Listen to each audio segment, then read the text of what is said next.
So hello guys, my name is Suman Karki and welcome to my channel tech Suman. र आजको हामी यस भिडियोमा बनाउन सिक्न गइरहेको छौँ प्रिभ्यू भिडियोमा देखाए जसरी नै फास्टेड बिटमा फोटो बिट ट्रान्सफर एडिट, जुन चाहिँ निकै सजिलो रहेको छ। र हजुरहरूले प्रिभ्यू भिडियोमा हेरिसक्नु भएको छ कि भिडियो कति राम्रो छ। र हजुरहरूले यो भिडियो बनाउन सिक्न चाहनुहुन्छ भने भिडियोलाई अन्तिमसम्म हेर्न नछुटाउनु होला। र भिडियोलाई अन्तिमसम्म हेरिसकेपछि डिस्क्रिप्सन चेकआउट गर्न नबिर्सिनु होला टेम्प्लेट लिङ्कको लागि। So without wasting any more time guys, let's go for it. चलिए शुरू करते हैं।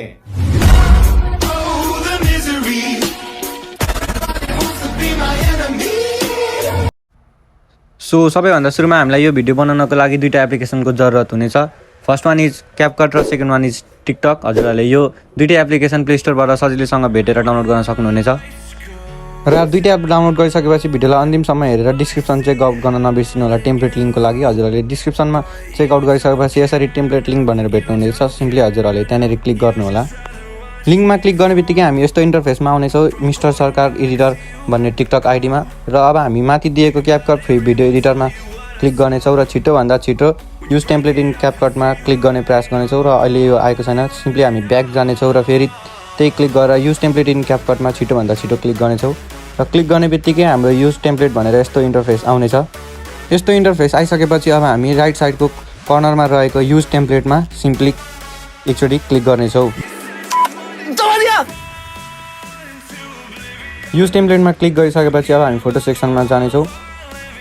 र फोटो सेक्सनमा गएर हामी हाम्रो फोटो जुन एल्बममा छ सिम्पली हामी हो त्यही एल्बममा जानेछौँ र त्यहाँनिर भएको बक्सहरूमा आफ्नो फोटोहरू हालेर फिलअप गर्नेछौँ। र हामीले यो फोटो फिलअप तबसम्म गर्नेछौँ जबसम्म हाम्रो यो प्रिभ्यू भनेर राइट साइडको कर्नरमा आउने छैन। र हामी हाम्रो फोटोहरू छान्दै आफूलाई मन परेको फोटो छान्दै एड गर्नेछौँ। र हाम्रो भरिसकेको छ र अब हामी सिम्पली प्रिभ्यूमा एकचोटि क्लिक गर्नेछौँ। प्रिभ्यूमा क्लिक गरिसकेपछि केही समय लिएर यस्तो इन्टरफेस आउँछ। र अब हामीले यहाँनिर थोरै एडिट गर्नुपर्ने हुन्छ। हाम्रो भिडियो रेडी भएको छैन, हामीले यहाँनिर केही चेन्जेस ल्याउनु पर्ने हुन्छ। त्यसको लागि अब हामी यो मुनि दिएको फोटोजहरूलाई स्क्रोल गर्दै 59 भन्ने सेक्सनमा जानेछौँ। 59 फोटोमा जानेछौँ र 59 फोटोमा गएर हामी सिम्पली त्यहाँनिर एकचोटि क्लिक गर्नेछौँ।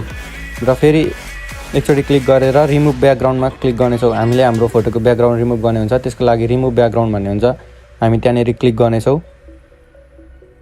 र हाम्रो ब्याकग्राउन्ड रिमुभ भएको छैन र फेरि हामी 59 फोटोमा नै एकचोटि क्लिक गर्नेछौँ। 59 फोटोमा क्लिक गरेर फेरि रिमुभ ब्याकग्राउन्ड गर्नेछौँ। यसरी हाम्रो ब्याकग्राउन्ड त रिमुभ हो, तर हाम्रो यो फोटो राम्रो देखिएको छैन। सो अब हामीले हाम्रो यो 59मा रहेको फोटोलाई चेन्ज गर्नेछौँ। हाम्रो फेस मात्र राम्रो र क्लियर आएको फोटोलाई एड गर्नेछौँ हामीले यो फोटोलाई हटाएर। सो हामी फेरि स्क्रोल गरेर 59 फोटोको सेक्सनमा जानेछौँ र यहाँनिर रिप्लेस भन्ने हुन्छ लेफ्ट साइडमा, हामीले यो रिप्लेसमा क्लिक गर्नेछौँ र राम्रो अनुहार क्लियरली आएको फोटो हामी एड गर्नेछौँ। र माथि रहेको म यो फोटोलाई एड गरेँ र हाम्रो ब्याकग्राउन्ड पनि रिमुभ भएको छ। र यदि हजुरहरूको ब्याकग्राउन्ड रिमुभ भएको छैन भने सिम्पली एडिटमा क्लिक गरेर रिमुभ ब्याकग्राउन्डमा क्लिक गर्ने। र अब हामी 59 देखि 60 फोटोमा जानेछौँ। 59बाट फोटो त एडिट भयो, तर ब्याकग्राउन्डको फोटोमा त्यो अगाडिको फोटो आएको छ, त्यस कारणले हामी अब 60 फोटोमा जानेछौँ। 60 वाला फोटो कहाँनिर हुन्छ हामी त्यसलाई खोज्नेछौँ। र 60 फोटोमा क्लिक गरेर फेरि एडिटमा क्लिक गरेर रिप्लेस गरेर अघि लगाएकै फोटोलाई फेरि एड गर्नेछौँ। र फेरि राइट साइडकोमा त भयो, अब लेफ्ट साइडकोमा गर्नको लागि 61 फोटोमा जानेछौँ। र 61 फोटोमा पनि हामी त्यही प्रोसेसलाई रिपिट गरेर रिप्लेस गरेर फोटोलाई एड गर्नेछौँ।